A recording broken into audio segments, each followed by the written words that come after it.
I don't know. I don't know where I stand with counterfeiters. There's something fucking hilarious about it. You know? I think counterfeit money is the only thing that I really respect. But there is something funny that somebody is just has the talent to make something that actually looks like the real thing but isn't. And instead of just working for the company in a legit way, they go the pirate route. Like there's no excitement unless there's some sort of stealing involved. Let me look up something here. The psychology of a counter... Well, they have one of a serial killer, of a counterfeiter. The counterfeit self, the deceptive costs of faking it. Counterfeit self, the role of the counterfeit self. Well, that's just not saying what you're thinking, right? The psychology of knockoffs, owning a counterfeit version of a design. Okay, here we go.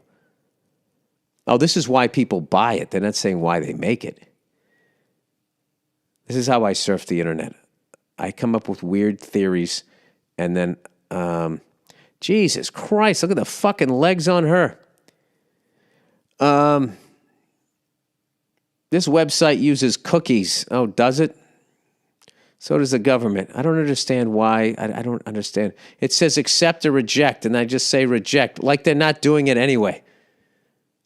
It has been argued the desire to own, or at least to be seen to own, luxury goods combined with influencer and social media-driven culture reinforces the message that the success is measured by the ownership of material goods has resulted in a toxic formula, and I am out.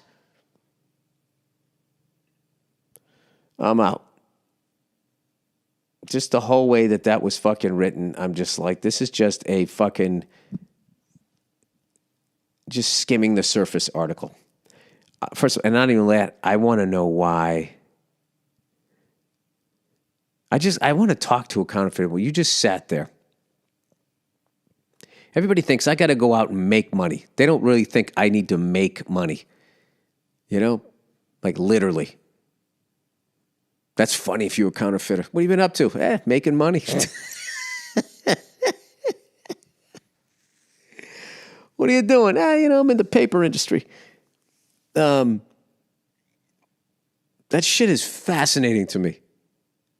Like, I cannot imagine how scared you are in the fucking rush the first time you go out with your paper. You know? I'd counterfeit $1 bills. That's what I just go to titty bars. No, I'm kidding. I would counterfeit $1 bills. It's kind of rough, though. I know why they don't do it, but I just figured no one would be expecting that. But then you would just so flood the market with these $1 bills every time you bought something for $1,000. No, this is what you do. Your partner in crime has big fake tits. All right? And she goes into the bank every week with the garbage bag full of these $1 bills. You create a fake W-2 at the local titty bar, and they, from some, titty bar that doesn't exist or whatever, right? To the Cayman Island or some shit, right? An offshore titty bar. Sorry, I'm not the best at this. And she just goes in and she drops the sack down.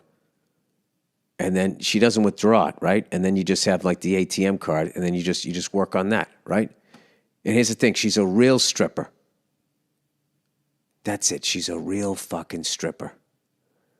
So then what I do is, 10% of her shit.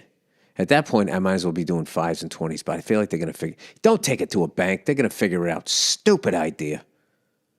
Stupid fucking idea. Okay, this is what you do. You get a fucking stripper, right? You ask her, what do you make on any given night? What do you make? And she tells you what you make, or what the best dancer makes. And she goes in there when the dancer isn't looking. She switch out the dancer's, real money with the fake money that I make.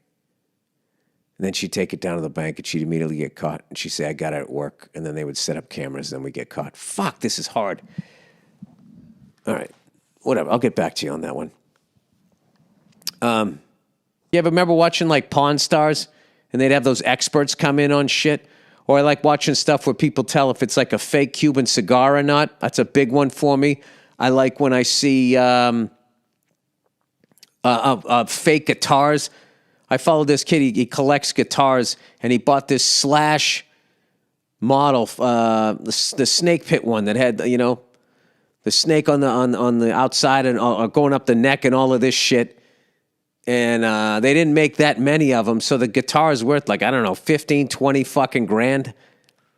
I don't know. I don't think your Welcome to the Jungle is going to sound any better on that than on a Hondo if you suck like me. But anyway, that's what they paid. And he found out. It's his excruciating video watching this guy find out that he blew 15 grand on a fucking fake. I think I did that too. There was a guy advertising a snare drum played by John Bonham. And I just bought it because I thought it was his. Then when I got it, I'm like, how the fuck can I even prove this is them? And I finally opened it up because I've had it for years and I kind of knew it was a fake and I was nervous to look at it. And first of all, it looks like it's like a 5-inch shell. And he always played, what was it? No, wait, he played like what was it? 6.5 by 14. And this thing was like I'm like, that is just an old Ludwig snare drum. And they wrote Bonham on the drum case. So I don't know what to do with the thing. I don't even know. I got to figure out. They gave me like a certificate of authenticity. Well, all I can tell you is this. Don't ever buy something like that on the internet. I remember one time I tried, this obscure Prince album, that I always heard Questlove talking about, and I tried to buy one off the internet, paid all of this fucking money, and the bullshit that came to me, and it was some dude in Japan. I wasn't going to chase the guy down and get my fucking money back.